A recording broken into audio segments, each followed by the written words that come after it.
नमस्कार दोस्तों, स्वागत है आपका द फैक्ट टाइम में। जैसा कि आप देख रहे हैं, हम लगातार पब्लिक से आपकी बातचीत कर रहे हैं। ये जानते हैं इन महिला से इनका क्या कहना है डेरा सच्चा सौदा के बारे में।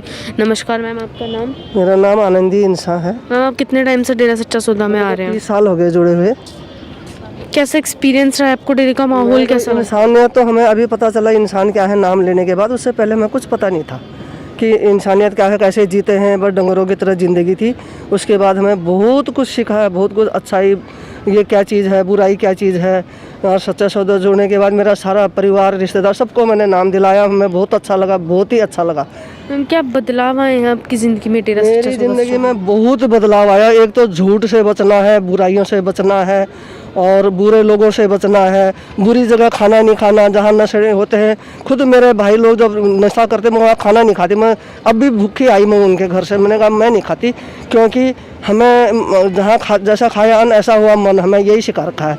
और हमारे परिवार है, मेरे बच्चे हैं, खूब सेवा करते हैं। मैं भी खूब सेवा, मैं मालिक की दया से, हमारी कोई औकात नहीं है यहाँ नहीं कि हम उत्तराखंड से हैं, यहाँ से भी नहीं है, लेकिन मालिक ने हमारे ऊपर बहुत मेहर करी है, बहुत रहमतें बरसाई हैं।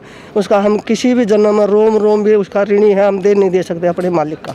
मैम, संत जी का स्वभाव कैसा है? वो कैसा बर्ताव आप लोगों के साथ करते थे? कैसा व्यवहार था? ये हमारे पिताजी के तो ऐसा दुनिया में कोई है ही नहीं, ना कभी होगा। हमारे गुरुजी, हमारे पिताजी, हमारे सतगुरु, ऐसा तो दुनिया में हमने सुना था। लेकिन ये तो बहुत ही इनका बदलाव इतना अच्छा कि उन्होंने सबकी ज़िंदगी बदल दी।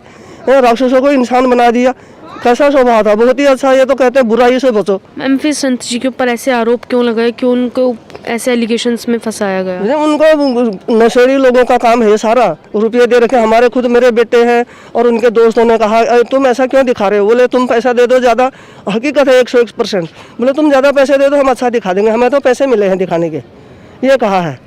लड़कियों की सुरक्षा को लेकर डेरा सच्चा सौदा के बारे में ज़्यादा यहाँ से बराबर काफ़ी सवाल उठाए गए थे। आपका क्या कहना है इस बारे में? हमारा ये कहना है कि लड़कियां जितनी सेफ यहाँ उतनी दुनिया में कहीं नहीं है। क्योंकि मेरी ननद यहीं सिरसा में रहती है, उसकी बेटी यहीं पड़ी है। मालिक ने उनके ऊपर बहुत कृपा करी है।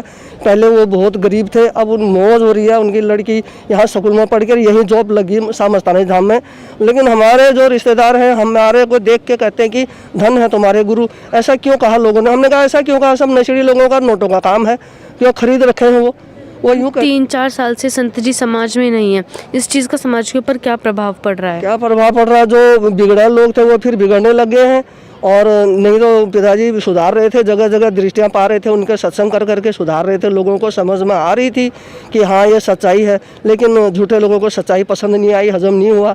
पिताजी बार बार कहते थे कि जो हम जिस चीज़ से हम परहेज कर रहे हैं वही हमारे पे थोप रहे हैं। हमारे गुरुजी निष्पक्ष हैं, बहुत ही अच्छे, पाक साफ हैं और रहेंगे हमेशा। मैम, आप सरकार से क्या अपील करना चाहोगे संत जी के लिए? हम सरकार से यही अपील करना चाहेंगे कि हमारे गुरुजी निर्दोष हैं और उन्होंने ऐसा कोई काम ही नहीं किया। जब 6 करोड़ ऐसे ही जुड़ गए उनके साथ, लोगों को अपने ऊपर वो हुआ, जब हमारे ज़िंदगी बदली, हमारी ज़िंदगियां बदल रही हैं, हमें सच्चाई और अच्छाई का, बुराई का पता चल रहा है इस चीज़ से, तो हम कैसे नहीं माने इस बात को।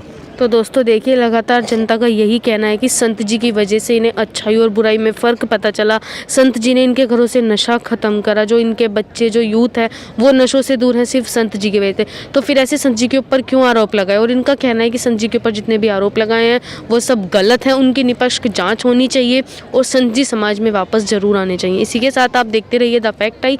धन्यवाद।